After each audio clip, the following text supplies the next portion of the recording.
Did you get a feeling that the business was being exposed too much during that match? Man, I would have to know what the time frame is. I know when I first got to WCW, and even first when I first started doing Mortis, I had an AOL. Back then it was, the online shit was a little different, but AOL gave me my own message board, I think, or something. I remember being real specific about not exposing the business. That would have been 97, 98. Do you know when that match was, the Malone one? Probably like 97, 98. Probably a little later, because I don't think I was Mortis on that one. I think I was on that show. I think I might have done the three-way with Perry and Raven, which would have been a little later. Man, it's amazing to me. I get the timeline so confused. I don't know. To say the business was exposed anytime after '84 and Stossel, you know, if you want to believe, you're going to believe. If you don't want to believe, you're not going to believe. But if you want the truth, just go back to 1984 and watch the John Stossel report. I mean, he exposed everything. You heard Bob Backlund talking in the ring, saying what he's going to do. You know, Eddie Mansfield showed that we blade. I mean, it was exposed in '84. For us to even try to hold on until '97 was pushing it. Right. I think. You know, and I think there's a fine line between. I mean, yeah, I would have loved to work in the '60s and '70s when they believed it. You know, it would have been so much easier. But you know, after '84 and Stossel, it's amazing to me that I was still getting a question in '97. You know, it's amazing to me. I really do believe it. Whether you're gonna, if you want to believe, you can force yourself to believe it. If you don't want to believe, you're gonna see how fake it really is. You know, I saw her in '84 when I went to see it. You know, when I was fourth row ringside for Night of Champions, and those are some of the best in the world. And I saw daylight between punch. All you have to see is daylight between one punch, and the guy sell it, and you know it's fake. Yeah. Man, there's that fine line between insulting people's intelligence by telling them it's real, and you know, I'm kind of glad we've gone where we've gone, and there's no going back now. You know, but no, I don't. You know, and a lot of people say the death of WCW was putting the belt on David Arquette. My God, WCW is so dead by that point anyway. Yeah. At least the hole was already in the Titanic. We might not have sunk yet, but there was no saving us. Memories of working on the movie Ready to Rumble. Awesome experience. Again, stressful, man. You know, you put a bunch of wrestlers in an environment they're not used to, and then you're dealing with people that are on tight schedules, producers, directors, who are used to having people be very professional. You have a bunch of people show up high on pills and drugs and stuff. I was in a tough spot, man. I was the go-between between these fucking fucked up wrestlers. Any guys you want to name that were fucked up, or? No, but watch the movie, you can probably figure it out. And then, you know, there were certain stunts in that movie that four-post thing, they call it the four-post massacre. I mean, we had to do that shoot legit, man. I had to lay there as the king. And for people who don't know, I was the stunt double for Jimmy the King, who was Oliver Platt. Anytime there's any physical contact, it's pretty much me. Oliver didn't do much. But we had to do with me laying in the ring and four guys jumping off all four corners and all landing pretty solid. To do that with guys that, you know, I'm trying to think of the four who did it. I know at least one wasn't fucked up. The other three might have been. I don't really remember, but there was definitely incidents during the filming of that movie. But that stunt was fucking crazy. I mean, I don't know if you've ever seen four people in a real wrestling. I don't know if, and we had to really do it. And we had to do it live. We had to do it, you know, roll, and then the crowd gets into it, and it felt very real. And you don't see fucking the timing on that was rough, and that was hard. It was hard being the go-between for the wrestlers and the production people, and it was tough. It was hard. Kurt Angle again. I mean, not Kurt. Kurt Hennig was again he's hysterical, man. I love Kurt. Me and him bonded a little bit on that movie too. But right after the 4-Point Massacre, they all beat the fuck out of the King, and I was down there for that. And Kurt was fucking kicking the shit out of me, dude. Because you know it's a movie, and it's like that's just the way he was, man. It was fucking funny, but. You watch that movie, that motherfucker's stiffing the shit out of me. Huh. Did you ever get to talk to Jesse about the Jesse Ventura story? Yeah, at fucking WrestleMania 20. That was kind of a... WrestleMania 20 was a pretty cathartic thing for me. I had just been fired in February of 2006. WrestleMania had come full circle, 20 years. back in the garden, where pretty much, in my mind, my career kind of started with Hulk winning the belt in '84. That's when I started saying I'm going to do this. So from '84 to 2006, for 20 years, in those 20 years, I succeeded at my dream of becoming a wrestler. Won belts, U.S. title and tag belts in both groups, WCW and WWF, and had my career with WWE and being fired. It felt very final for me. It felt like I'd come full circle. It felt like that. It felt right for me to end it there. And as much as I think Vince mistreated me in WWE, and God knows what factors led to the firing, I did backstage, and I have a picture too. But after it was all over, after WrestleMania 20 was done, I went to the room where Vince and Stephanie and Linda was there. I'm trying to remember. Shane was there too. All four of them, and I said, I don't know if you guys know, but I got fired. There's a good chance you did. I said, but and I just want to thank you guys, and that was heartfelt. And some might think it's hypocritical of a lot of things I've said since then, and a lot of things I've done since then. But I'll never take that back that I thanked him. He did. He let my dreams come true. Vince, he didn't have to hire me. He didn't have to give me the U.S. title. Didn't have to give me the WWE tag titles. Didn't, more than anything, and those were big goals. Winning belts is big. It shows that the company, it's a work because every belt is given to you, whatever, but it shows the company's behind you to some extent when they put a strap on there. So it does mean something. And more than anything, working the Garden. I got to work in Madison Square Garden. I grew up going there. I was there when Hulk won it. So when I got to work, I worked Jeff Hardy in there. So it was really cool. Those were some huge streams, and it wouldn't have came true without Vince. So I don't mind that I thanked him. And there was even a sign in the crowd. Some guy had up a huge one that said, "Thanks, Vince." If you watch the paper, you can see it.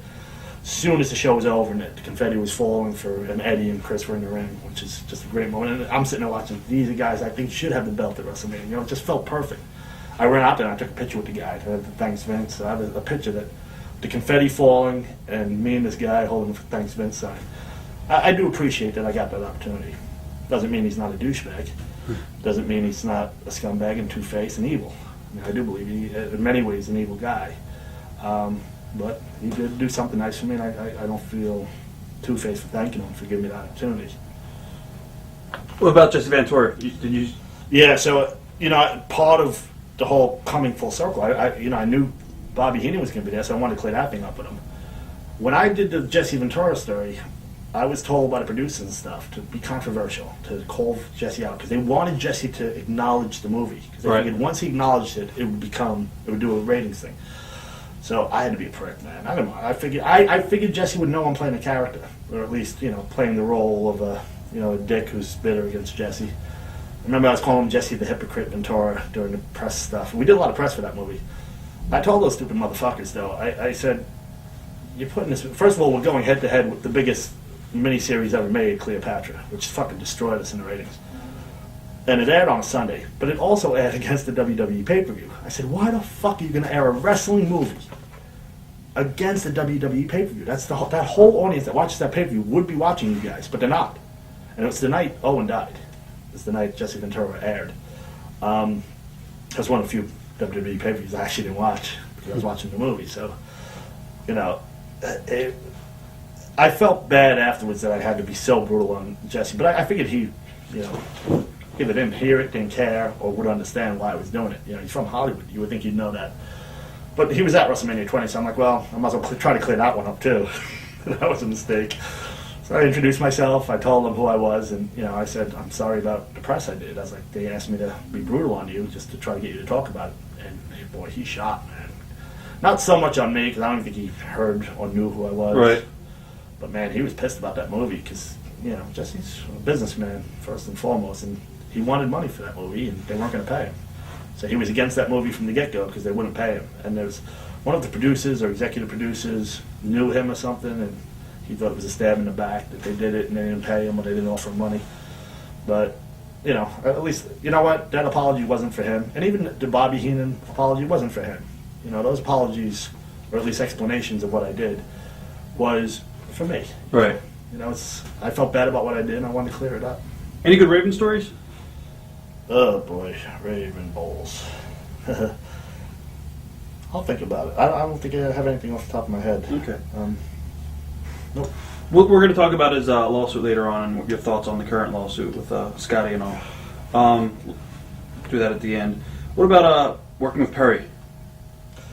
Wow, man. Perry was an interesting guy, man. A lot of people didn't understand him. Some didn't get along with him. Some were afraid of him, rightfully so. I think Perry's a tough guy. I think, I didn't like it too much. I didn't mind it when Rath called me crazy, but I can understand why people would get upset if someone calls him crazy. Right. I don't want to call Perry crazy, but he's different. I loved working with Perry, man. He was open to do almost anything. And more than I think anybody I worked with, and it's weird how you could connect with people and you mesh with people in the ring, but boy, it was so easy. He was an A to Z guy. I don't know if he always is, but, and by A to Z, some people like calling it the ring, and some people like being Macho Man and calling it A to Z, knowing what, and I was always an A to Z guy. And, in some ways, I kind of regret that. I wish I would have been a little bit more. I think matches look a little better if you can do it. In my early stage of my career, I could go out there and just work and not know. But once I got on TV, man, I was so nervous about fucking up, so nervous about looking bad or exposing the business. It's funny we talk about exposing the business, but I didn't want my match to be the one that showed a missed punch. So I would get very nervous. So I always wanted to know from A to Z what I was doing. And that, it's tough, man, when you work with someone that doesn't want to do that, especially if they're above you, man. Like every time, the 2 times I worked Jericho, and once on Raw and once on Nitro, a motherfucker made me call it out there. And those ended up being 2 really good matches, really good. It's one of my best WWE matches was against Jericho.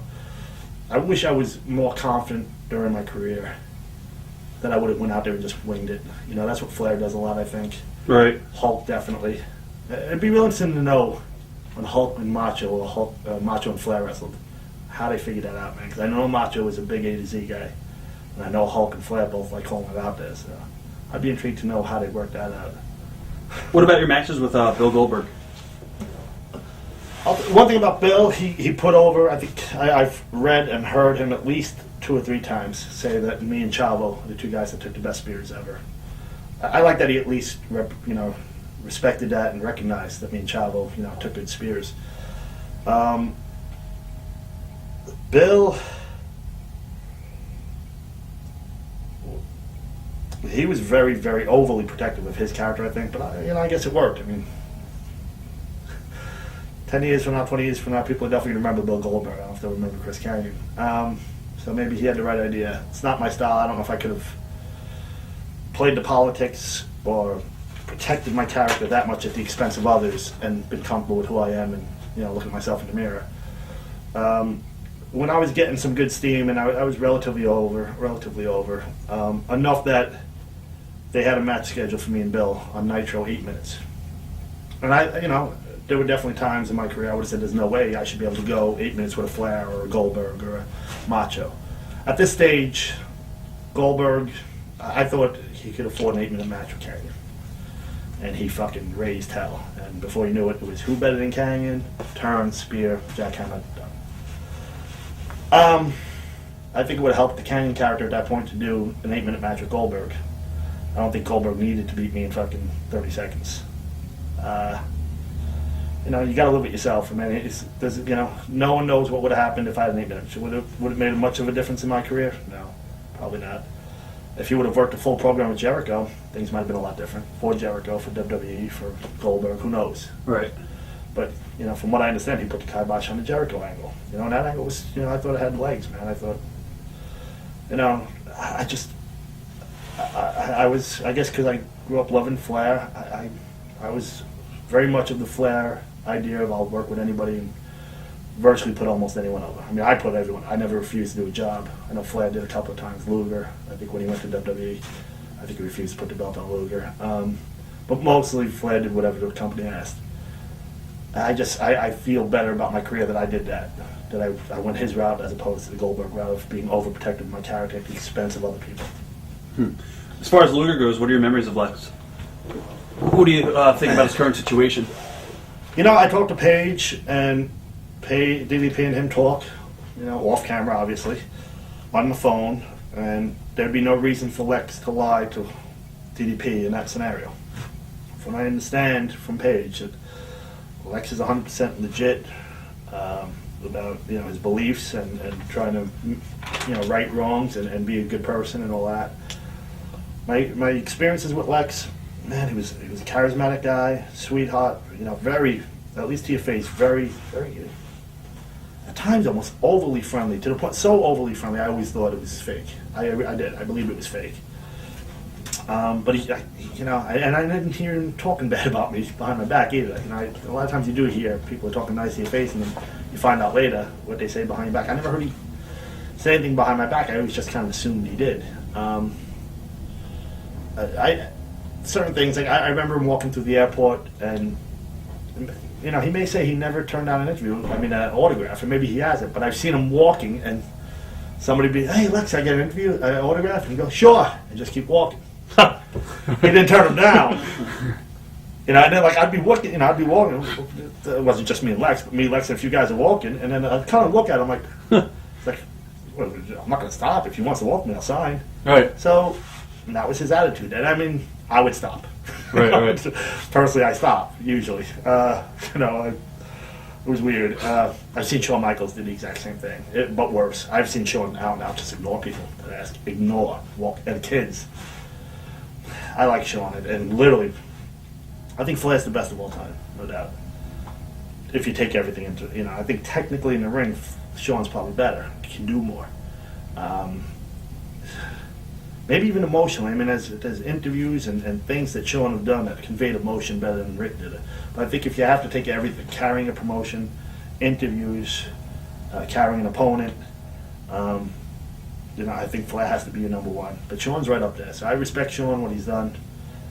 But I can't respect what I've seen him do to fans.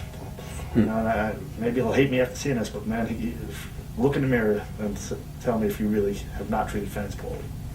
You talked a little bit earlier on about Bam Bam Bigelow. Let's talk about the Jersey Tribe gimmick. What are your memories of that? It's weird because they announced me from New York every point up until they put me in the Triad. Then I was part of the Jersey Triad. I guess the Northeast Triad type thing. Incredible for me. For Bam Bam and Paige to agree to put me in a tag team, I definitely wasn't at that level yet. Bam Bam basically fucking main evented at WrestleMania when he wrestled LT. So he was, and to me, definitely, I mean, you definitely get a different perspective when you're on the apron watching somebody wrestle, man. It's different than being in the first row. It's different than being on TV. And knowing what Bam Bam, he wasn't so much an A to Z guy, man. He could do it out there, and he was smooth and confident. And really, everyone loves talking great about dead people. I would have always talked good about Bam Bam, live, dead, even if he fucking hated me. I mean, it is what it is, man. Bam Bam was one of the best big men of all time. Phenomenal. You also got to work with Saturn and Benoit as a team. Yes. Actually, I pinned Benoit for a tag belt. Funny thing is, I'm actually, as far as WCW belts, I think I'm -2. I think I lost it 3 times. Right. I won it once. Raven and Saturn, I think, were champs. Raven got hurt, and I filled in for Raven. So I didn't win the belt. But then I laid down for Paige. I walked in and took a punch, and I was working with him. So I lost the belt there.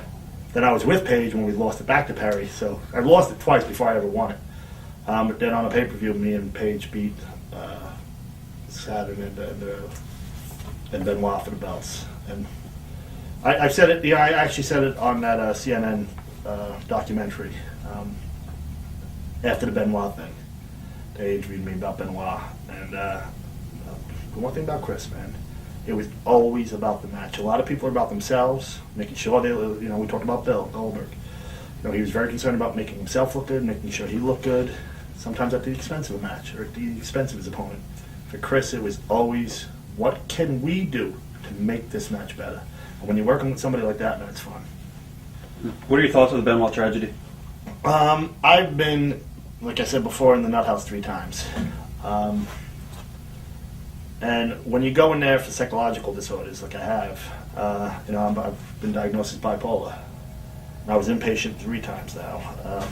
Short though, 4 days one time, 7 days the other. One time I did a halfway house, so I was inpatient for 10 days in the hospital and then 20 days or so in this halfway house, which is you don't go home, you got to be in at a certain time, you got to be up at a certain time, to monitor you. When you do that, they put you in with drug addicts. I mean, very few people are in there just for psychological. Most people who have psychological problems go off and do drugs. It's the drugs and alcohol is a symptom of the psychological problem. So they treat us all together because the reason why people do drugs and alcohol is because they're mentally ill. So that's what they're treating. They're not treating the alcohol or the drugs, they're treating the mental illness. So we all get treated together. I've seen what mental illness can do. I've seen people do things that they would never, ever do in their normal day. The brain's an organ like every other organ. Your heart can get fucked up, your liver gets fucked up, and when your brain gets fucked up, it's no longer you. And I knew Chris for over 10 years, and the Chris I knew would never have done what Chris Benoit did. So I'm not going to judge a man based on what I know mental illness can do. I'm not going to judge his entire existence and entirely who he is based on what happened after mental illness and 3 days of whatever happened. I got to base how I knew him for 10 years. And the Chris I knew wouldn't have done that. So I can't judge the Chris that did that because I don't know that Chris. I can judge the Chris I knew for 10 years before that. He was a good guy. I saw Chris, Nancy, and the son a year almost to the day before the event at Six Flags in Georgia. And I was on a roller coaster and I was in line to get on. He was getting on and he saw me. And he said, "Wait after you get off." So, after I got off, there he was. And, I said hi to him and Nancy. And they looked like the happiest family, And that's the Chris I remember. I don't know the Chris that did what he did. Mm-hmm. And, anytime something like that happens, everyone has to sit there and think, how did it happen? What happened? I mean, it's only one man's opinion. My guess is Chris and Nancy had some kind of fight. Chris lost his cool and, became whatever he became, became the monster he became, and lost control and became the mentally ill Chris. And probably got into a fight with her and, lost control, killed her. My guess is at that point he realized the son was Daniel, right? Yes. I've seen Daniel. There was talk if he was mentally ill or not. From being around him a couple of times, I think maybe there was something going on. I can't say for sure. I think there might have been. Regardless, and if there was something going on, I think it would add to this even more. I think Chris probably, after he did what he did with Nancy, probably said, and who knows what would happen to Daniel after this, who would have taken care of him. But he would have had to live with the fact that his dad killed his mom and then killed himself or was in jail or whatever. And maybe Chris realized, knowing Daniel better than probably anyone, that Daniel would be better off not having to live with that fact. And then, my guess is that the Daniel killing was a mercy killing. And then, instead of dealing with the consequences, took his own life. But it's one person's opinion. It's that story makes me feel better about the person I knew. It doesn't justify what he did, but it puts him into perspective, and I have the unique perspective of having been in a mental institution, seeing very whacked out people, and then seeing them after the mental institution, or in the halfway house, or in outpatient, and seeing them as a very different person than when I saw in the mental institution. Those people, to me, those are two different people. The person I saw in the mental institute and in the outpatient. What about working with Sting? Memories of working with Sting? I didn't get to work with Sting much. I did one match at the very end of Men at Work, one-on-one. I don't know if he was burnt out or he respected what I could do, whatever, but he said, "Dude," he goes, "I have nothing." He goes, "Whatever you want to do, just tell me, we'll go out and do it." Right. I don't know if that was common for Sting. Sting, man, if anyone should give Flair a present every year, I think Sting should. I think Flair in many ways made Sting what he is, and he's been living off that fame for a long, long time. Sting's talented, had great charisma, but without that initial angle with Flair that got him so over and pretty much made him a household name in WCW and NWA, I just don't know how long of a career Sting would have had without Rick. You also worked with Harlem Heat. Thoughts on those guys, Booker and your brother? I think Stevie should be buying Booker a present every year, too. Both really good guys. Booker, phenomenal. Oh, my God. So happy. I was absolutely ecstatic when he won that title. If you remember, when he won the title, it was after the Hogan Jarrett thing. I actually wrestled Booker earlier that night, one-on-one, when I was doing the Positively Canyon thing, the same night he won the title. I actually pinned Booker the night he won the world title. So me and him had gone through that feud, and we had, me and Bam Bam also feuded with those guys. They beat us for the belts at Lord Wild. So I had a decent history with Booker. I was one of the first people to congratulate him when he came to that curtain, and I was so happy for him. I mean, it was a weird way for him to win it. It was a tough way for him to win it. It was a lot of controversy that night. He didn't even know if he's going to have the match with Jarrett, and if he did have the match, he didn't know if he was going to go over. Up until minutes before he went out there, unless he was in on the whole thing, who knows. But I was real happy for him. You know, he worked hard. He's a great worker, still doing it, which is awesome. No, it was funny because then after all that history we had, and we did get along well. And he worked snug, and I worked snug too. He always called me out when I worked snug. I never called him out though. But then it was funny because when I finally got a belt in WWE, when I got the U.S. title, it was, if you recall, he was champion, and he gave it to me in the ring. And the way I found out was through him. We were, I think, in Pittsburgh. And he goes, "Did you hear what we're doing tonight?"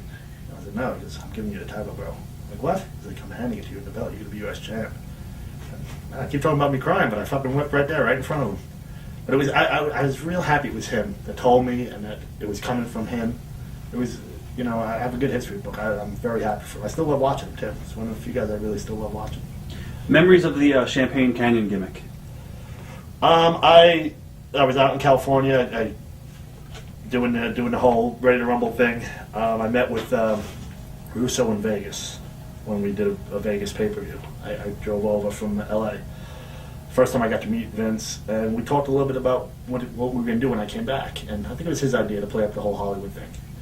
I was out in LA with Shane Helms, Hurricane. Me and him were the two that were working on that movie together. When Eric sent me out there to do that movie, I said, I need somebody with me. I don't want to do it by myself. I don't want to be by myself. Right. I had just hired 10 cruiserweights. Eric asked me to hire 10 cruiserweights that looked like they were about 18. He had an idea for a Saved by the Bell type show on Saturday based on a bunch of kids that had their own wrestling league. And then the first hour would be them in high school having fights and stuff, like Saved by the Bell. And then the second hour would be an actual wrestling show where those actors actually wrestle each other on the show. It was an interesting idea. Peter Angle, who does Saved by the Bell, was backing it. So that's why I had to hire those guys. So it was right after I hired them, and then they were sending me out to LA. I'm like, I don't want to be by myself. He goes, well, you can't have anybody off the roster take one of your cruiserweights. So I had met Shane a couple of times. He stayed at my house. I had a big house in Atlanta. And those guys had, him and Shannon Moore had to come over from the Carolinas and be at the school 5 days a week. So they crashed at my house 4 nights. I had a shitload of rooms. So those guys crashed there. So I got to know them. I got to know Joey Matthews pretty well. He was my second pick. If I didn't take Shane, I was going to take Joey. But Shane agreed to do it. I mean, he went out there and he knew Champagne. Champagne, I think his name is, from... Yeah, Omega. Yeah, good old Champagne. Everyone knows Champagne. So that's where the name came from. So I called him up and told him the gimmick we were doing, and that would it be all right if I love the whole first name Sham, last name Payne. Right. I mean, I wasn't going to be able to use that, but I like the Champagne name. So I called him and asked him if I could use it. He said, fine. Told Russo, yeah, let's go with the Champagne. So they made they got all those fake bottles and everything. And then Champagne calls me back and goes, don't use it. I'm like, dude, I already told him we could. He's like, well, I'm going to sue you. I'm like, don't sue me, dude. Right. What are you going to do? You know, I got to do what I got to do. I already told Russo, I'm not going to, this first thing I'm doing with Russo, I'm not going to fucking tell him to cancel the whole gimmick. I'm like, if you got to sue WCW, sue them. I'm like, you know, you gave me verbal permission, and that's why they're doing it. Did he ever sue? I don't even know if he looked into it. I never heard from him again. I told him I didn't want to hear from him again. Was it uncomfortable playing a womanizer? Watch the tapes, man. I'm very uncomfortable. I hated it. It felt very unreal and felt forced every fucking time. I hated it. I hated it. I thought it was wrong to do, too. Were you able to play the gimmick outside the ring and build the expensive cars and first-class airlines? To WCW? Yeah. WCW paid that whole thing. No.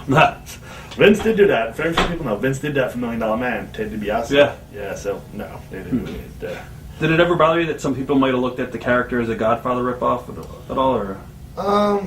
And they pulled the character pretty quick, too. Why is that? Because I think they pulled it because it was getting somewhat over, especially the bottles. Right. I think the character itself wasn't getting too over, but every time I used that bottle over someone's head, it got a huge reaction, and I was getting a lot of wins because of that. You know, I used the fake bottle. And people, I think, knew, but the good thing about those stupid bottles, the fake glass, when it breaks, it makes little teeny splinters. And like when I hit Bam Bam, because his head has no hair, it made a lot of teeny cuts, and blood came down. So I think it added to people thinking, holy shit, this might be real. Yeah. And, you know, Sullivan came to me and said, hey, they told us it's too violent, you can't do it. And then, you know, every week after that, people hit each other with bats and crowbars, and I'm thinking, you know, I found out it was a crock of shit. He just He didn't want me to do it anymore for some reason. Did you get along with Vince Russo? We butted heads on. I think we're both New Yorkers. We're both opinionated. I just ever since the whole thing with DDP, where he wanted me to imitate my friend, well, my friend asked me not to do it anymore. All right.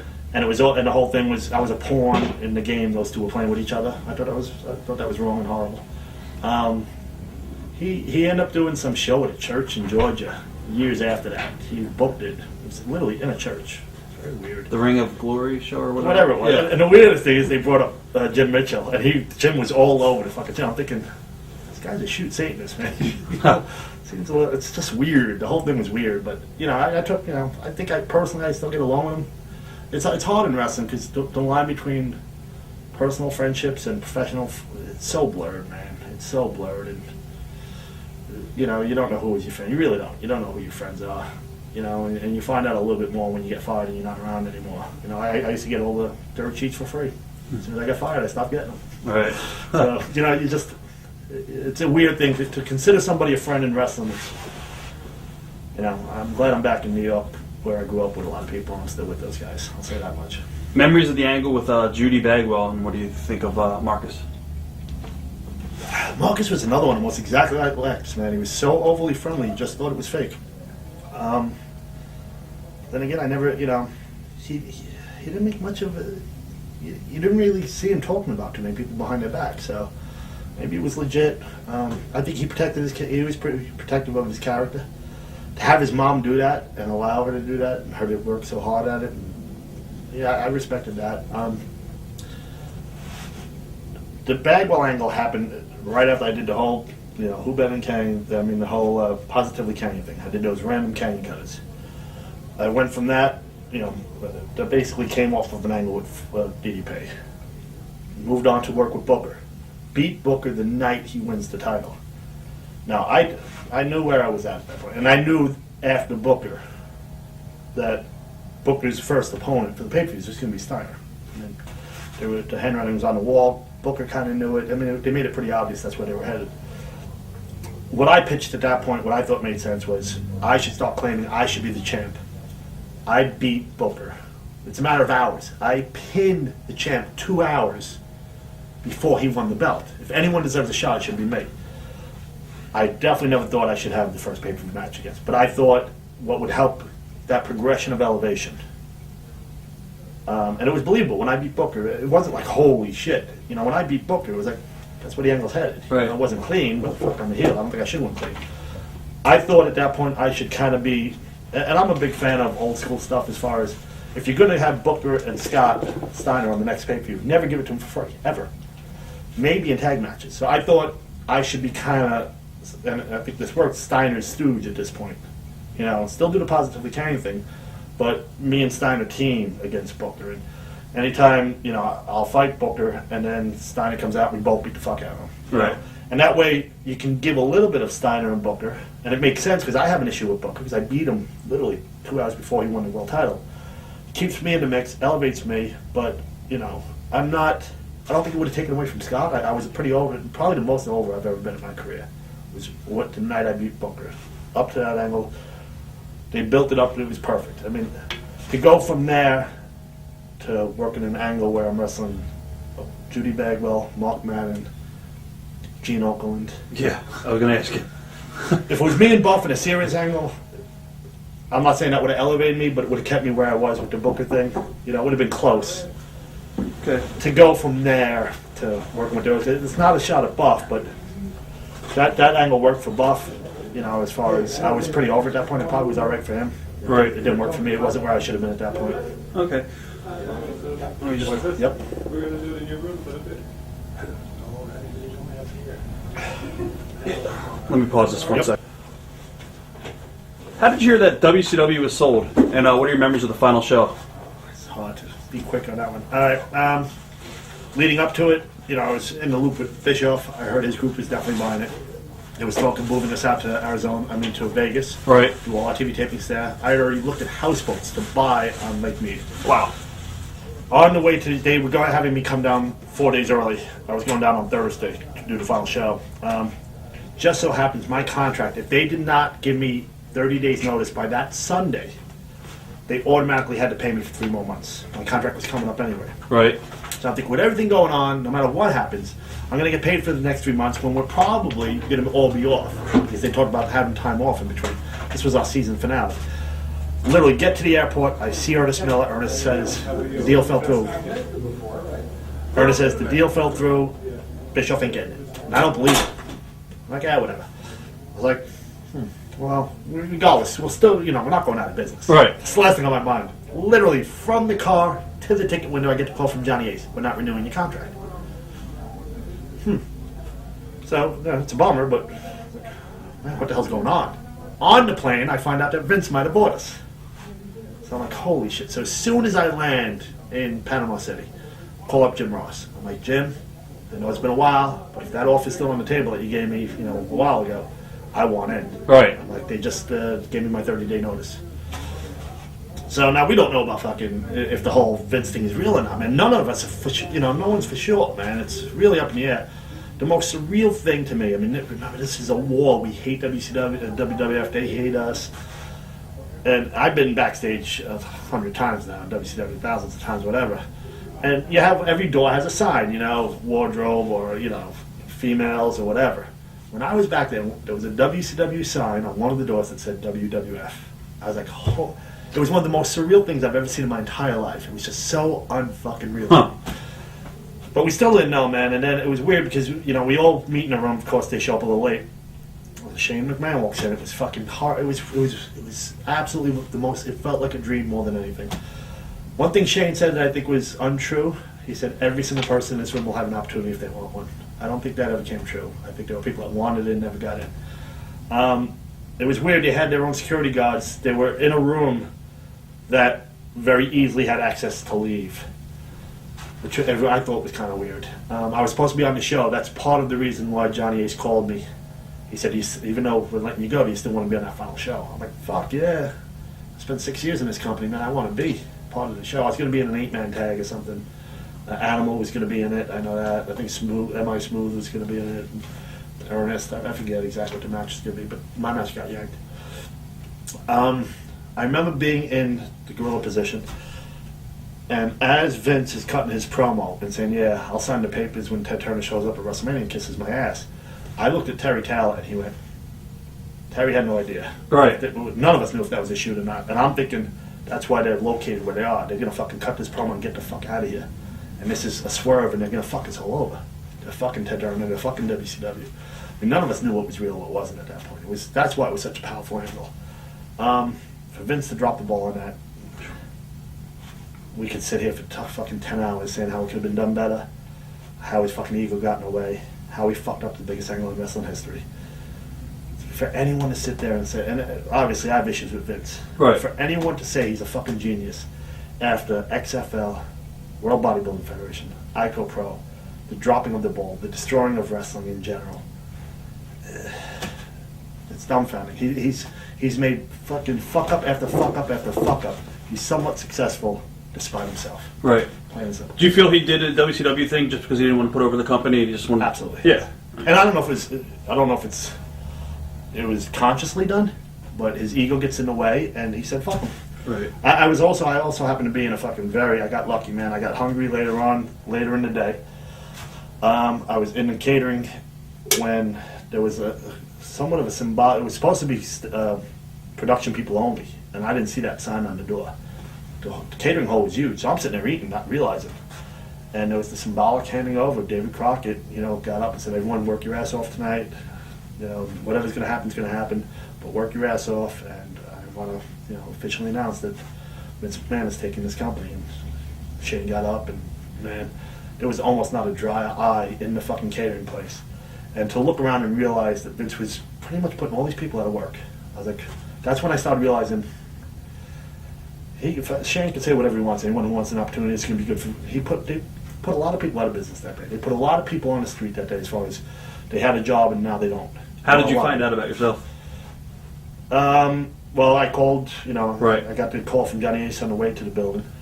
But you were retained, right? No.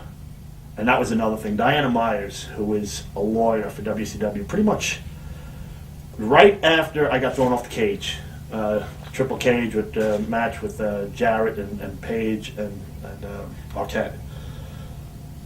I had a match with Mike Awesome that night. And then the whole, and that was a weird thing, man. 'Cause I felt with the Triple Cage, the fans were going to expect something weird, probably, just basically a big bump or something.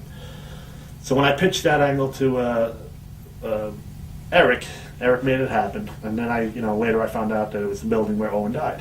I said, maybe we shouldn't do it. And, Eric said, yeah, whatever, you have good karma, nothing's going to happen. I'm like, no, it's not about that. It's about disrespect and stuff. It's like, at least ask Brett if it's all right. So Eric promised me he would ask Brett if it's all right for me to take the bump in that building. So I had a decent match with Mike Awesome. Crowd was really into it. Then I get thrown off the cage at the end of the night. Right after that, I had to renegotiate my contract. I went to Bischoff. He wasn't dealing with it anymore. Now, this Diana Myers, who's not a wrestling fan, was a lawyer and hated all the wrestlers because we were all making more money than her, and she was a lawyer. She fucking hated us, hated wrestling. And she was right under Brad Siegel, who was another scumbag. So I went to Bischoff. I'm like, I know you're not dealing with this anymore, but if you were me, how much would you ask for? He goes, if I was still in charge, you'd get $500,000 a year, especially after the match you had tonight and getting thrown off the cage and you work your ass off for the company. You've been here forever. He's like, if they give you anything less than $500,000, they're slapping you in the face. So I went in, met with Diana Myers, who's a cunt, and I told him I was making $270 a year at this point. I think I asked for $350, $500, $650, based on what Eric told me. Right. So, average $500 over the 3 years. She said, I'm not even going to tell you what we're going to offer you because it would be insulting. I said, you telling me that is insulting. Right. I was like, don't tell me anything then. So they came back with a horrible plan, but the way they had it was, if this is the contract, they had a graph of how many dates you would work, these are how many years, first year, second year, third year. So up here, if you only work little dates in the first year, you hardly make anything. But this number down here is ridiculous, like $750,000. If after 3 years you work 200 and something dates, you're gonna make a ridiculous money. Right. That's the contract they give me. Knowing that these motherfuckers are cutting out all house shows and combining Nitro, and knowing it and asking me to sign this contract, it was fucking shady business. It was scumbag move, and it's Diana Myers, who's a cunt, and Brad Siegel, who I think was working for Vince McMahon from inside to fuck up that company. Because Bischoff's group, a year before it sold for $4 million or whatever the fuck Vince bought it for, Offered huge. yeah, $250 million, and fucking WCW said no, it's not enough. A year later, Brad accepts $4 fucking million. That's fucking, in my mind, that's fucking internal sabotage. And man, I heard a long time, once I got there and I heard Brad Siegel, someone told me that Brad Siegel in the 80s worked for Vince McMahon on the pay-per-view end of things.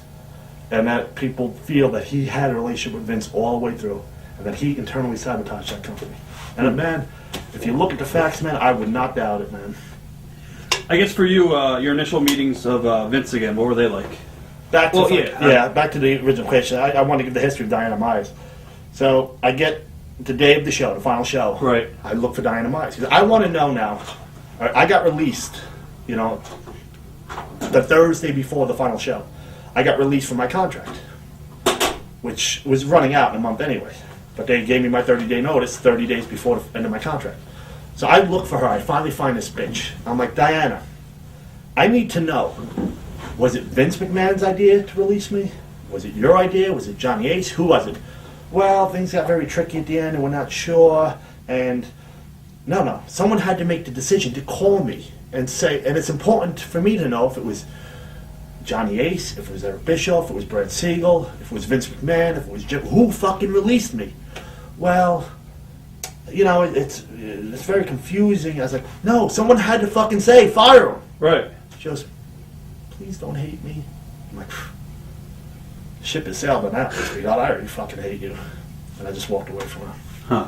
She decided to do it. And I don't know what that was about. I'll never fucking know, but that's the problem. And when you let non-wrestling people and fucking people like lawyers and Brad Siegel make fucking executive decisions, and you cut out people like Bischoff, who maybe at the beginning wasn't a big fan, but became a big fan. But I read his book. It seems like he was a fan.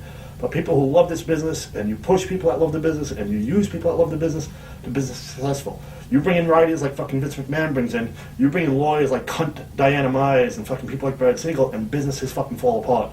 And Vince fucking will never learn it, man. He brings in shitty writers who don't like wrestling. He brings in fucking people like Brock Lesnar, who fucking hates wrestling, pushes him, and then they go and work for the competition and beat him. And fucking thank God UFC's beating Vince in pay-per-views. Thank God. And I hope Vince finally will fucking learn, but he won't. Let's talk about your WWE run, because there's a lot of stuff I still want to talk about. As far as your WWE run, how did you get into the company? Jim Ross, through Johnny Ace, got back in touch with me and said, don't worry, within days of the final show. So as soon as your 30 days is up, I'm going to meet with you. Okay. I met with him, but they offered me, went from $400,000 a year or so before. My first contract, they offered me $100. My agent got me $125. As soon as I got hurt, I had a no-cut deal. My agent didn't give me a no-cut deal unless I got hurt for 3 months. On the 3-month mark of my knee injury, I got the call. He said either we're going to fire you or take a $25,000 pay cut. So I went down to $100,000. Okay. Once you got to the WWE locker room initially, did they resent any of the WCW guys, or were you ribbed a lot? Not ribbed, but there was a definite dividing line. Right. A lot of them ate by themselves, and I was lucky enough. I knew Matt and Jeff to some extent. You know, I'd kept in touch somewhat with those guys. Believe it or not, I got along with Edge pretty well right off the bat. You know, and I was good friends with Hurricane, and he's real good friends with Matt and Jeff. So that kind of eased me into that group. So I wasn't so much part of that dividing line. But in the very beginning, man, we ate by ourselves. They pretty much dressed by themselves. We dressed in our own room. There was a huge, legit dividing line at the beginning that I think could have been used to, you know, in some extent, I think it played on TV that there was some legitimate, you know, fear and hatred and jealousy and all that other shit going on. He should have kept the company separate, man. We could sit here all day and talk about how Vince. Definitely. Your first angle in the company was with the Alliance. Were you surprised that the angles dropped so quick? I was surprised they featured me. I was surprised they made me the Alliance MVP. Invasion MVP first. The pay-per-view was called Invasion. And they had me do a promo the next day of me saying, because I was part of the four-man, you know, 8-man tag that won, and I did such a good job in that. I'm the Invasion MVP. That was their idea. They had the t-shirts printed up. And then there was Invasion MVP and quickly got switched to Alliance MVP. So that, to some extent, I kind of did that on my own too. I kept it going because I kept wearing the t-shirt. They didn't tell you really what to wear at first. I mean, sometimes they did. They told me to wear that t-shirt at first, and I kind of did it my own. And then after a while, Vince threw somebody, Johnny Ace, said, isn't he wearing that shirt a little too long? It was the end of the shirt. Right. But, you know, then they put this US strap on me and take, but, dude, that angle, NWO lasted for over a year. The Invasion angle should still be going on, in my opinion. The company, he ended up splitting companies anyway. He did SmackDown and Raw. That should have been WCW and WWF, and it should have been once a year where we fight each other. I mean, again, yeah, I'm to this day dumbfounded that the angle's still not going on. Now you teamed up with DDP in WWE. Do you think that hurt you at all? Like I said, I think in many ways my relationship with Paige helped, and in many ways it hurt. Through all my experiences, through my mental treatment, and through 4 or 5 years of depression and fighting that, and kind of sitting back and looking at my life, I've really come to the realization that I really do fully believe everything happens for a reason, and the way it was supposed to happen, it happened. Mm-hmm. So to try to think of what would have happened if it didn't happen that way, it's fruitless. Any memories of working with Simmons and Bradshaw? I think Bradshaw liked me a lot. He always did that, what Scott Hall calls sack of shit. Right. Catches crossbody, falls back, fall away slam. I came up, I don't know if he ever did it before, I don't know if anyone did it. I came up with the idea of him doing it to me off the second rope. And I think because I came up with a move for him to do, I think that, I took his clothes on from hell real well, never bitched. I think Bradshaw had some respect for me. Simmons was easy to get along with, man. He was just fun. When we were going over, it was funny. We got to the building. We saw we were working on, but we didn't. They put little dots next to who was going to win. I didn't even look for that. I just assumed that had a chance they're winning. Me and Paige and Bradshaw and Simmons go out to the ring. We start going over, and every idea me and Paige had was getting shot down. And halfway through them shooting everything down, I realized, holy fuck, I think we're winning this one. And I think that's why they old school. They think they should get 90% of the match because they're dropping the straps. But once I realized I was getting a strap, I would have gave them 100% of the match. I didn't give a fuck, So, yeah, I think they were upset that we were getting the straps, but, whatever. Memories of the angles with Steph and Vince?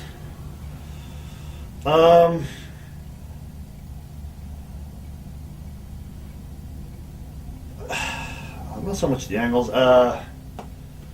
Stephanie seemed very pleasant, man. Again, wrestling's weird. You always have to wonder how real someone's being. It's weird, and that's why wrestling's weird, man.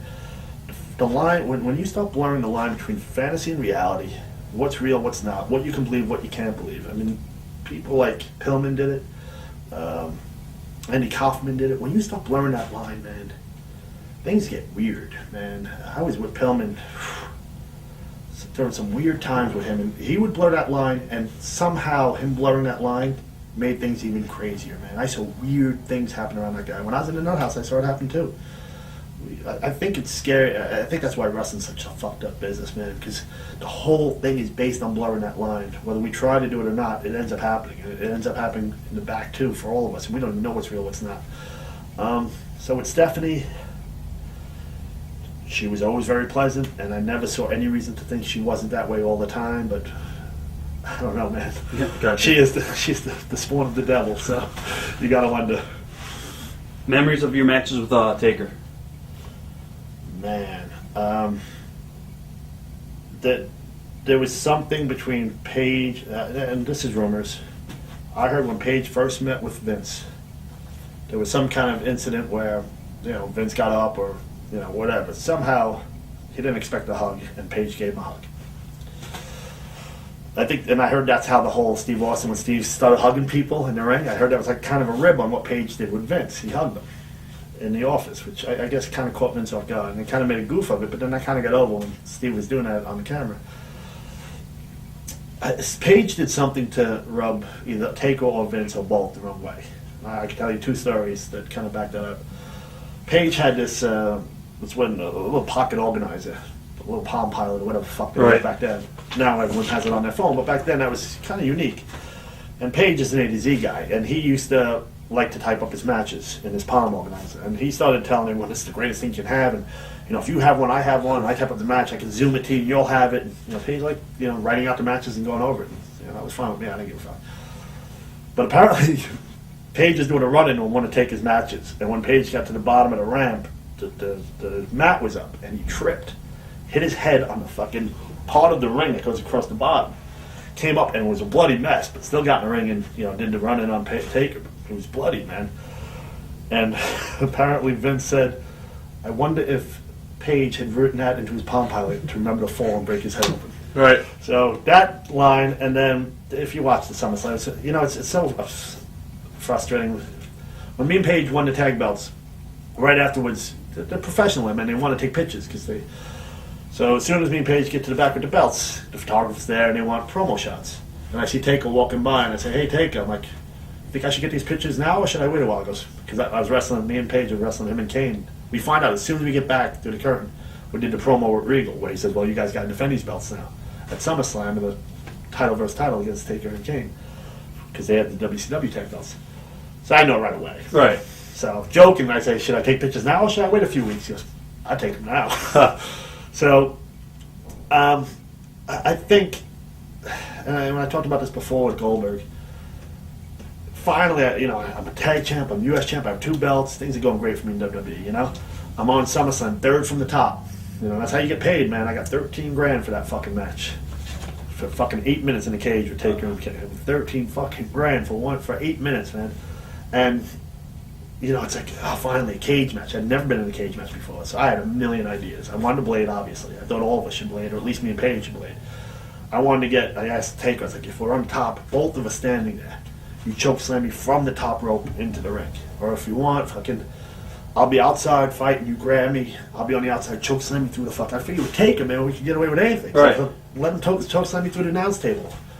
Last ride, I said, well, you on the top rope, I'll climb up. Last ride from the top rope, just fucking chuck me.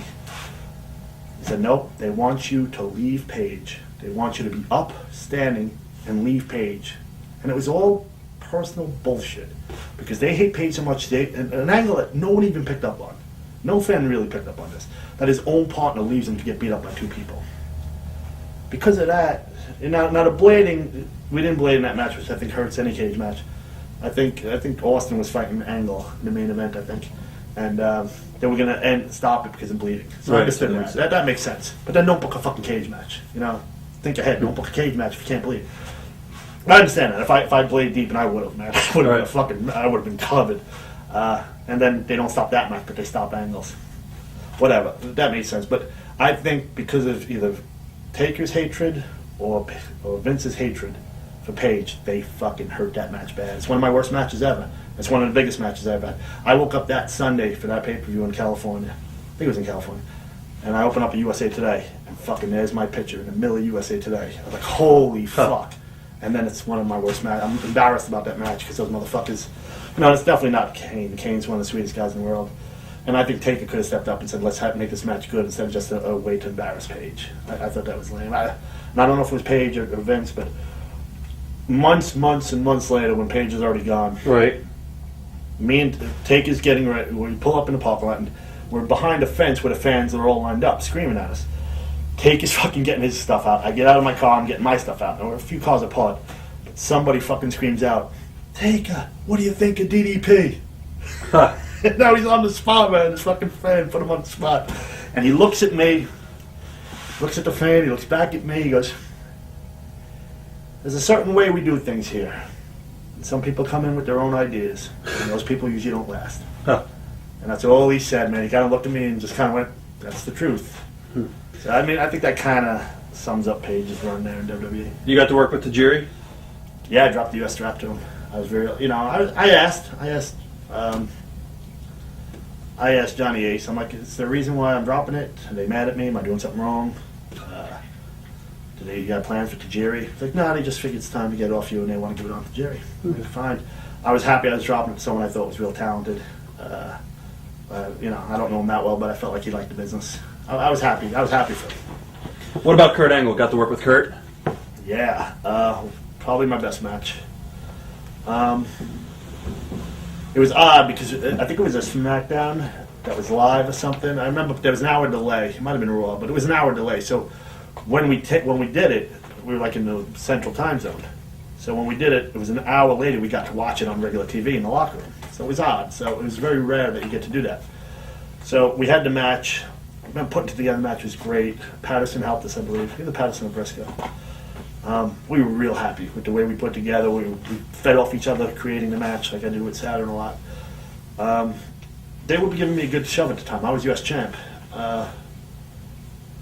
Everyone kind of, the three of us, me, Kurt, and whoever the agent was, felt like this was a match to elevate me. Kurt was already where he needs to be. To put me out there to get me elevated. That's why, when I'm getting 7 minutes, whatever it was. So we based the match around me getting over. And after the match, we hugged. He loved it. I loved it. Kurt got to sit on the meetings. I know. Next week, man, I just tell it's something different in the air. All right. So finally, I was like, because a lot of times I'd ask, especially Kurt sits on the meetings. So I was like, hey, what did Vince think of my match? Hated it. What? He's like, yeah, he wanted that match so you could put me over. He thought you were way too over in that match. And dude, literally from that moment on, my push was out the window. that was the end, man. That one match, and and I don't know. Kurt was nice, man. Right off the bat when I got there, but I heard he's, again, it's rumors, and I hate to base him on that, but I heard Kurt's two-faced. I heard a story about him. It's hard not to incriminate him. I'll say this much. I'll say when Jose Canseco came out with his book, Right. and he stooged off a lot of the baseball players about steroids and shit. He was in the news a lot. I wasn't there at this point, but I heard a lot of wrestlers were calling him Kurt Canseco. That's all I'm gonna say. You tore your ACL. How did that come about? First of all, we just started the 4th hour, Yes. the 4th tape. If you don't edit this down to 2 hours, you're a dumb fuck. People are gonna love it. No. On board with me at this point. I never told this truth. I don't want to bury Jeff. But fuck it. Let's not bury him. I mean, fuck. Wrestling's physical and it happens. I was wrestling Jeff Hardy weeks before this happened. I think it was on my run of 29 out of... It's on my blog somewhere. I think I did 27 out of 31 days on the road, 25 matches or something, one stretch.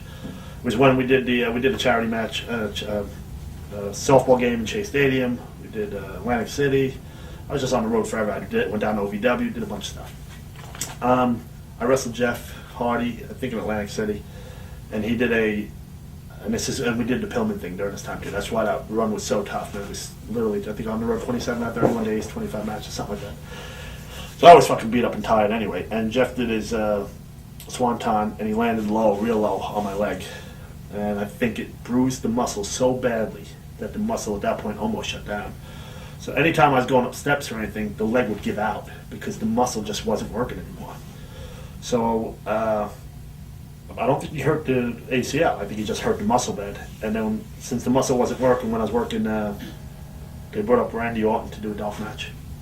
And I was wrestling. They were, believe it or not, putting me over Randy Orton in a Dolph match. And he gave me the reverse atomic drop. And when I landed on both feet, man, it just popped right out. And I think it's just because the muscle usually will help brace you, and it wasn't there to brace me. So all that pressure went down on the ACL. You went down to OVW after that. Yep. Was the office pretty supportive of you? Just wanted you to come back, or?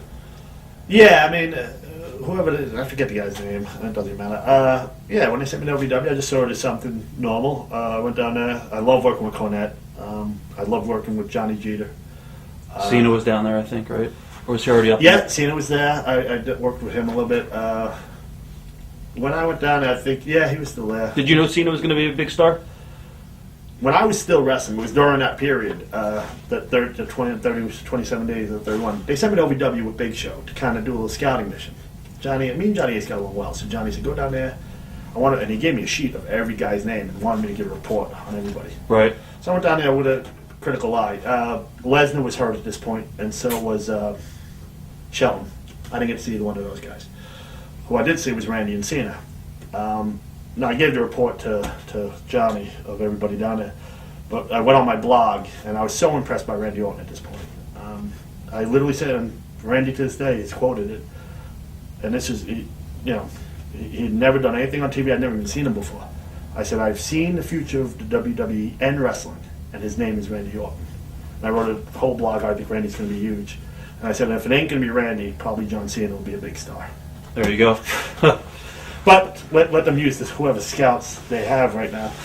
Right. You can go back to the 10 guys I hired in WCW. Hurricane, Shannon Moore, Jamie Noble, Tony Mamaluke, Christian York, Joey Matthews. I mean, Bischoff came to me and said, find 10 cruiserweights. At least 7, 8, maybe 9 of them went on to do bigger things after I hired them.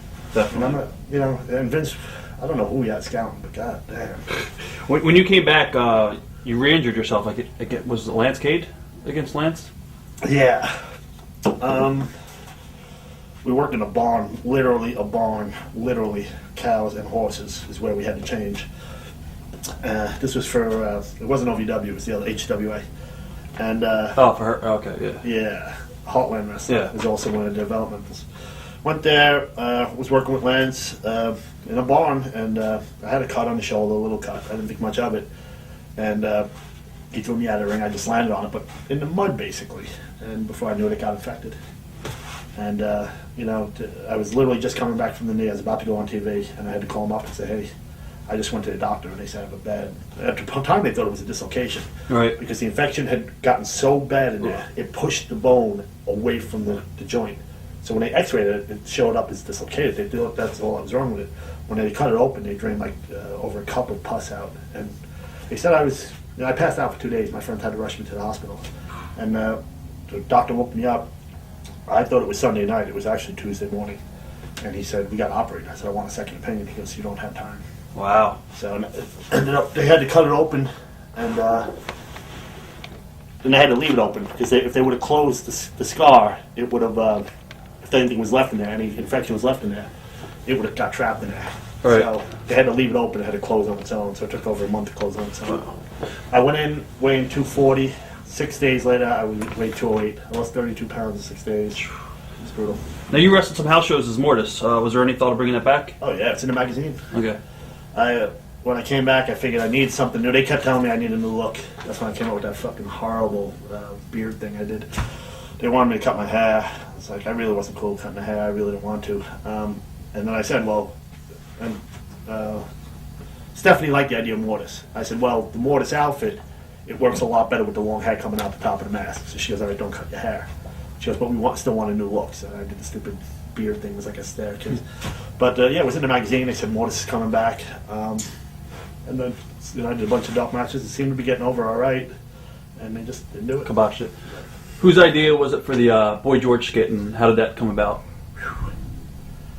I don't know where that came about. I was told about it by Paulie Dangerously, Paul Hammond. And he told me straight up, man, when the way he described it was odd, and it was during my injuries when I came up with the idea of coming out of the closet nationally. I thought the whole openly gay first wrestling. I read an article about in the Sports Illustrated, and he said, "Is a sport ready for an openly gay athlete?" And if you want to read the article, Tiger Woods is on the cover with a red shirt. I don't know what month of day, whatever. But it basically said, entertainment, it almost helps you if you're gay, but sports just ain't ready. And man, it just clicked. I'm like, what's the perfect sports entertainment should be first then? We should usher this in. So that's when I pitched the idea, and I pitched it to a friend, and he's still with the company, so I don't want to mention him, and he pitched it, and man, I was led to believe it got to Vince, and Vince didn't like it. So, and I was kind of told, don't talk about it or whatever. So I was like, whatever. So when I got back after all of that, and Paulie, it was just the verbiage he used. It was weird. It was like, we're going to build this closet. You're going to come out of the closet. So, I was like, all right. Then they want you to sing like Boy George. They want you to sound like a real fag. Right. I'm like, man, I just took it as a message. I was like, whatever. So I did it. I was like, well, the one way to save this, either I could refuse, and I think that's what they wanted me to do, was to refuse. I'm like, no, I'll do it. I'm like, I'm going to go real intense, man. I'm going to beat the fuck out of Taker. Like, that's the only way to save it, man. If I don't look real intense and mean when I do it, it's gonna be lame. So we did the angle, and even Taker said, man, he goes, I watch it, because the next week I saw him. I was like, what do you think? He goes, man, your intensity was fucking awesome. He's like, try to keep that intensity up. So I think they thought I'd bitch about it. I went back and said, why don't we keep doing it? And I asked Taker, I said, what do you think? You think I should maybe stay with the Boy George thing? And he's like, it can't hurt. So I went to them, I said, I'd like to keep doing the Boy George thing. I'm just gonna be real intense with it. And I don't think they like that. I think they thought it would piss me off, and then I kind of shoved it back in their face and, no, let's do it. And then from that point on, it was literally dark matches. And then you were released. Yeah. Was it on amicable terms, or? When Johnny Ace called me, I knew it was well, what happened basically was I was home for the holidays. This would have been, I guess, when I get the 2003, Christmas 2003, 2004. I got the call from Bob Clark, I think was the guy's name. He used to be the guy who dealt with you if you were hurt. And he said, we need you to go down to OVW again. I'm like, go down to OVW again? I'm like, what for? He's like, to get trained. I'm like, to get trained? I'm like, am I helping out with the young guys down there, or am I going down to get trained? And I said, I've been doing this, right, for over 10 years now, and you guys must have liked me. You put the U.S. title and the tag title on me, and gave me a good push. I was like, am I doing something wrong? It's like, no, they just want you to see them up down there. Like, all right.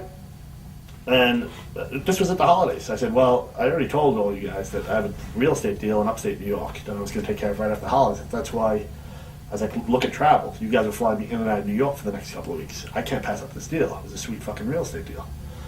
So I didn't get down to OVW in time, I guess, for them. And then when I was finally done with the real estate deal, I had to fly me to Florida so I can get my car, because they said it was indefinitely. I can't rent a fucking car indefinitely. Right. You guys cut my salary already. I was like, so I flew down to Florida, and then they called me down there. They're like, how come you're not in OVW yet? I'm like, I told you guys about the real estate deal, and I just got here. And then a few days later, Johnny called me and said, they'll let you go. Jeez. Whatever. And I knew it was, I knew what it was. Right. The Boy George thing didn't work to make me quit. Now they're gonna fucking make me go to OVW and take a shot at me and say I'm the whatever. So I was like, what? I probably would have never showed up in OVW. I don't know if I would have ever went there. I was like, if they're gonna treat me like this, if this is how they're gonna deal with me, fuck them. You announced shortly after that about retiring. Did you plan on staying retired? Yeah, because that especially because the WrestleMania, because one of the first things, and I do have that on tape, by the way. I don't know if it's legal for me to tape Johnny Ace, but I knew that phone call was coming, so I do have it on tape. When he fired me, one of the first things I asked him was, number one, why? He said, the writers don't have anything for you. I said, well, then maybe you guys should fire the writers, because I do whatever you guys ask. That's a good point.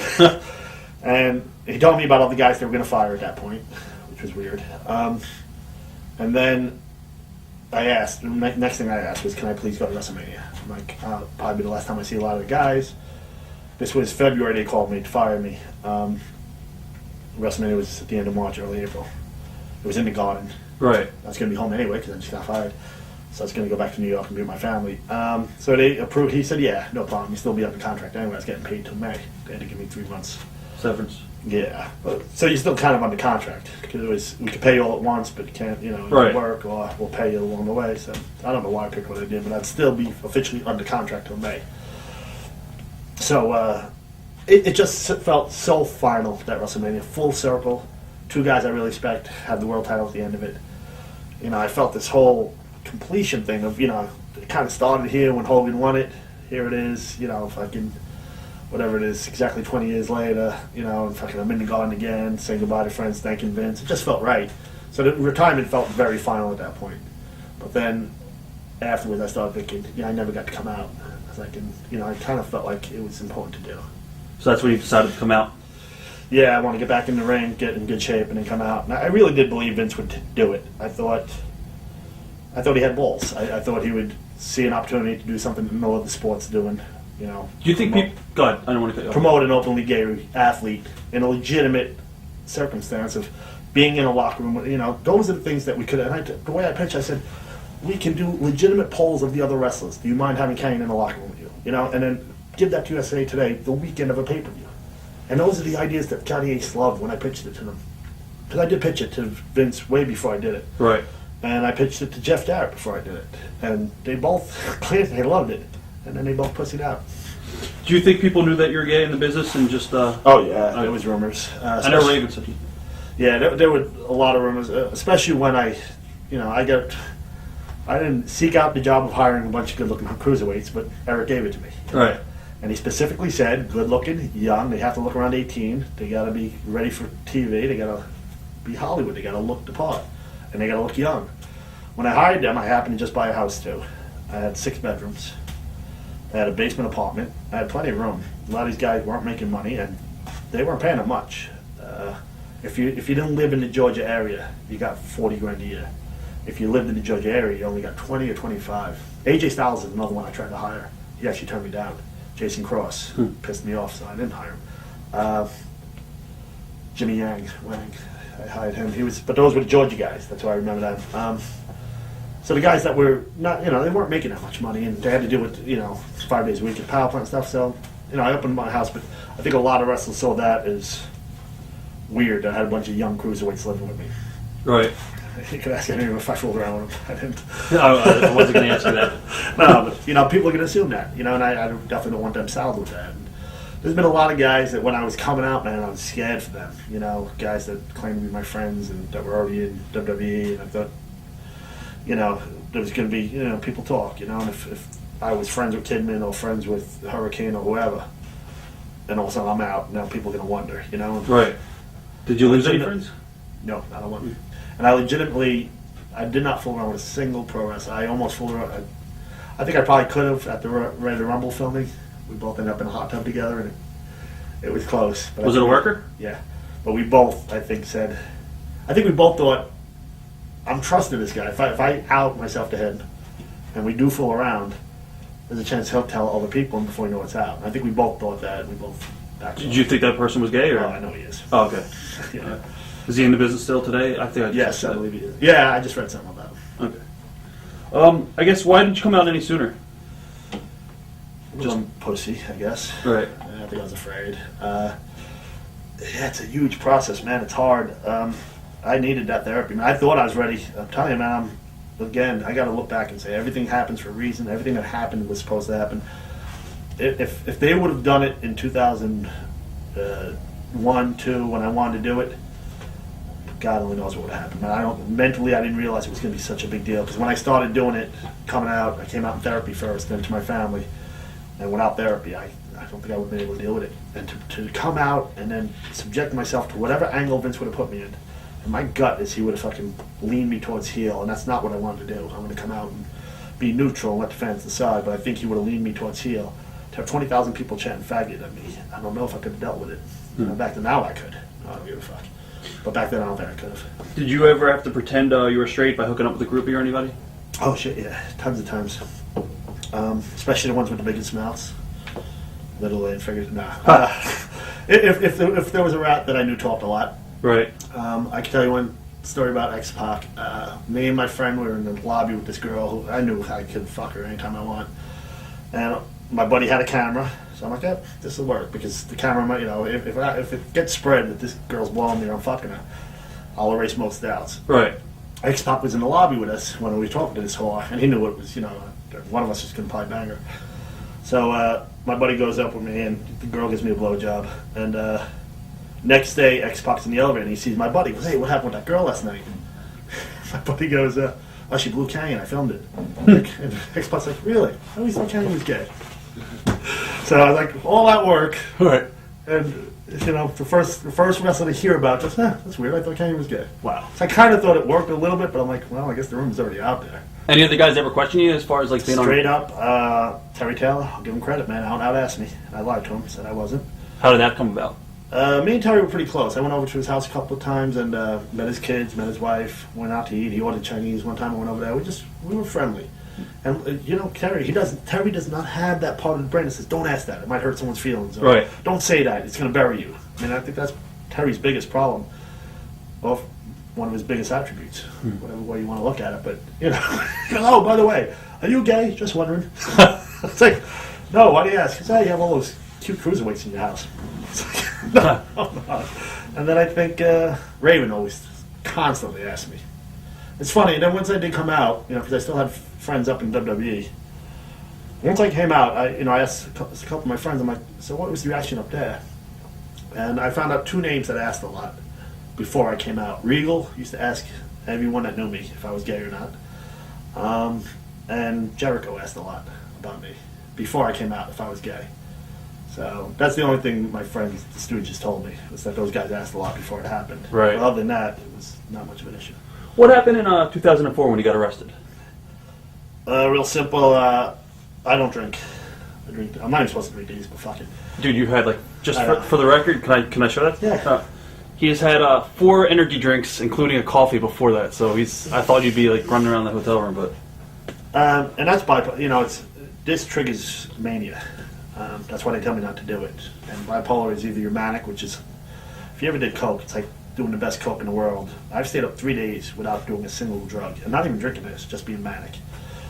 But, like anything, man, life balances, man. If you're going to be that high and that happy and that upbeat, and I think that's where a lot of my creativity comes. A lot of people that are creative are bipolar, and when they're manic is when their creativity comes out.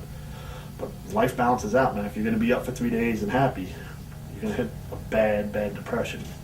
I'm not supposed to do this, but when I'm doing any kind of interview, man, this is nothing compared to what I did before Howard Stern. I was going to ask you. Let's talk about Howard as far as that came about. How did that all come about? And were you surprised that Flair called in? Shocked. And you know what? I haven't watched it in a long time. Do you think somebody put him up to that, by the way? If you listen to the interview, I haven't watched it in a long time. I watched it right after I did it, and I'm on right now, at least on my brother's cable system, favorite guests, is that appearance. And Flair says a bunch of times in there, which I didn't catch the first time, that they had him do it because they knew the way I respected him. So it was definitely intentionally done. They knew the respect level I had for Rick, and I think that was another attempt by WWE to say, all right, here's his idol. Let's even take his idol away from him. And the funny thing is, I was happy it was Rick, right? Because it was fun and it was interesting, and in my opinion, anyone could argue it, but I thought I beat him. If you go head to head, I thought I handled myself, and I thought he had to backtrack a lot, and I think I kind of knew Flair had to do that, and Cena had to bury me when he was on too, and when I did see Rick, the first time I saw Rick after that was at Moolah's funeral, and it was immediate hugs and how you been, and there was definitely no animosity on either end, at least that I could tell. And I think he knew he had to do it. He probably realized I knew he had to do it, but I think he understands how much I respect and love him. What are your thoughts on Artie Lang? Was that all sincere? That whole about giving him your phone number and Oh yeah, and there was, for those who didn't see it, the first appearance was just an appearance, talking about gay and everything. Then I made the bet with Artie. If the Mets went further in the playoffs, he had to make out with Blue Iris, who's a 60-year-old stripper. Right. The Mets went further. He made out with her, so I came in for that, and that's when Flair called in. Then a few weeks later, I called in, or a month or so, a few months later, whatever it was, and because I told the story that after the Flair appearance, that was such a high. And I woke up that day, and a couple of days before, real depressed. Mm-hmm. Did this, got myself high for the appearance, and the whole thing with Flair got me on a high, high level. As soon as I left the studio, me and my brother were getting on the subway to go. You know, I was coming back down to Atlanta, so I had to go back to Queens, get my stuff, and then go to the airport. He was going to work. And when we were standing there, I went from such a high, I crashed so bad. As that train was coming, I was manic and depressed at the same time. That's why bipolars kill themselves, because they have the energy to do it because they're manic, but the depression slips in there. And it was very surreal, but as the train's coming, if my brother wasn't there, I would have jumped in front of the train. No doubt about it. He's the only thing that stopped me because I didn't want him to see that. And when I called in and told that story, Artie jumped in and started saying, I can help this guy. I want to talk to him off the air and stuff. And Howard and Robin were giving him help. The reason he felt he could help me, which he just revealed in his book, and he begged me never to tell anyone, but I'm assuming it's all right now, he told me he tried to kill himself on that phone call. He called me after the show. Wow. And that's why he felt he can relate, because he'd already tried it. And his agent, and he never told his parent, his mom or his sister, and he told his agent, and his agent said never reveal that, because it could hurt. So he trusted me with that, and that meant a lot. And me and him did keep in touch quite a bit, and now that he revealed it in the book, I feel comfortable doing it. But that's why, and Robin and Howard were giving him hell. How can an overweight heroin addict, Right. slob help this poor ex-wrestler?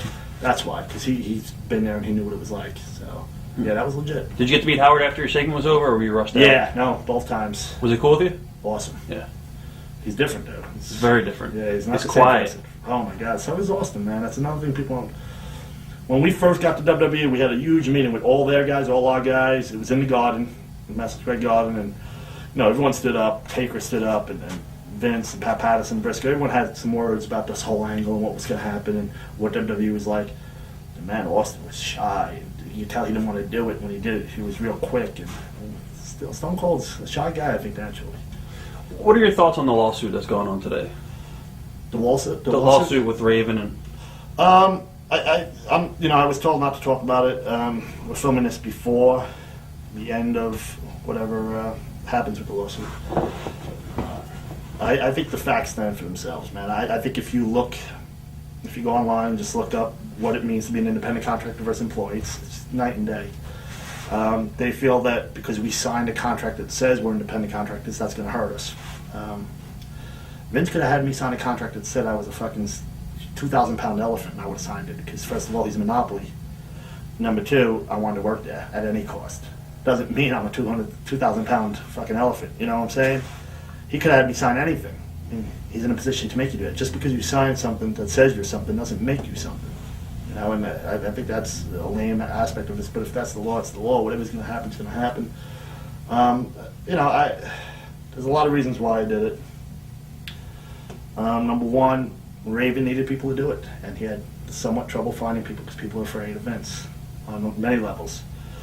Vince is controversial, man, and when it comes to the law, he's impressive. Huh. He does well, but I mean, there's also other things people fear. Man, if you go back, I read a book recently, man, I forget, Wrestling Babylon, I think it's called, and they talk about the Snooker incident back in '84, where they believe Snooker might have killed a girl. I wasn't there, I can't know, but they talk about how Vince covered that up, man. That's a powerful man if he was able to do that. So people are afraid of Vince. So, number one, Raven had trouble getting people to do it. And, class action lawsuit, usually the lawyers want a few people filing, not just one. So I did it for that. I really did feel it would help the business if we won. It'd help a lot of the guys, definitely. I think what Vince is doing is wrong and illegal, and I think... I really did feel, publicity law. I figured it would be publicity as well. Unfortunately, I'm not allowed to really talk about it, so that's Right. a win. I mean, as soon as it's definitely over, I'll shoot 100% on it. We'll see where it goes. One of my last few remaining questions. You once said that Bret Hart told you that the whole Montreal was a work. Can you elaborate on that? So that's why the internet's interesting, because if you go back and listen to the actual interview, I never said he said it was work. Okay. Exactly what happened was Bret really liked me for some reason. When if you go back and watch, it's online. This is one of the few things online that Vince hasn't pulled yet. I wrestled Booker T as Mortis in Louisiana. And one of the spots was Booker was going to be sitting on the top. I jump up for the top rope Hurricane Rana. He was going to stand up and powerbomb me off the top. I got nervous. I was going to knock him back. I really thought when I jumped up to land and he was Right. sitting on the top turnbuckle, I thought I'd knock him backwards. So I leaned back. As I'm leaning back, he goes to powerbomb me, and I lean too far, and I spike myself. Crowd goes fucking nuts. So it's basically a top rope powerbomb on the back of my head. But I'm very lucky. He had a very flexible neck, so it didn't hurt me. And in Louisiana, the Superdome or whatever that's called, it's the longest distance from our locker room to the curtain anywhere. They literally have to take those little golf carts to bring us back and forth. The first, and Brett just got there, the first person to ask if I was all right when I got through that curtain was Brett. And Brett sat me down on the bar one night and said, I want to work an angle with you. He's like, I pitched a bunch of things, but they're not doing it for some reason. Whether that's true or not, I don't know. There's no reason for Brett to lie to me, especially back then. Right. At one point, Brett asked to drive with me, which I thought was weird. And the reason he wanted to drive with me was Wrestling with Shadows was coming out, the whole story behind the screw job, the documentary that was being filmed. He'd already let Piper and Hogan watch it. And he wanted my opinion if I thought that was exposing the business too much. So he tells me the whole story, exactly what happened with the screw job, told me what the documentary's like, and asked me my opinion. Now the whole time, I thought from day one it was work. I thought Brett was in on it from day one. Right. And right after it happened, I went back and I looked at the tapes before the incident and way back to when he thought he was going to retire, but then somehow they got him back with a 20-year contract. So the whole thing, I kind of figured out that I thought once he decided he wanted to leave, they came up with this angle, and then he could leave. So, and then it played out the way it did. And I didn't want to insult Brett and say, hey, I think you're lying, it's a work. So after the day after, we drove, the next day at the house show, I really wanted to ask him, man. I figured this was my one opportunity, but I didn't want to be a dick. So I just said, if Vince had presented this to you as an angle months before it actually happened, would you have done it? Because everybody turned out all right. Vince became a huge heel. You got to leave without really losing the strap. Sean gets the strap. Everybody worked out. Right. And he didn't say yes and no. He went, shh, and walked away. Dude, that could be anything. I mean, Right. I took it like I had it on the head. Don't tell nobody. He could have been working me. He's a Right. worker. Maybe he was trying to make me think it was real. There you go. But I'm telling you, what I fully believe and what I believe he meant is, yes, you nailed it, but don't tell nobody. Meltzer loved saying, well, if Chris knew this all along, number one, I want to work for Vince. So why the fuck am I going to come right out and Brett just trusted me with that? Why am I going to run out and say, Brett just told me? The longer I started doing it, I'm very unlike most of the boys. I never did drugs, that's why I still do this. Drank somewhat when I wrestled, but not that heavily. I mean, I don't think I have a reputation for that, but I didn't do any drugs. I have a very different morality and mentality than most of the boys. It got to the point where I said, number one, I want to work for Vince. I'm not going to expose this. I'm sure he doesn't want to expose it. Number two, this is probably the greatest work of all time in wrestling. I mean, if people believe it's controversial, whatever, I don't want to be the one to expose it.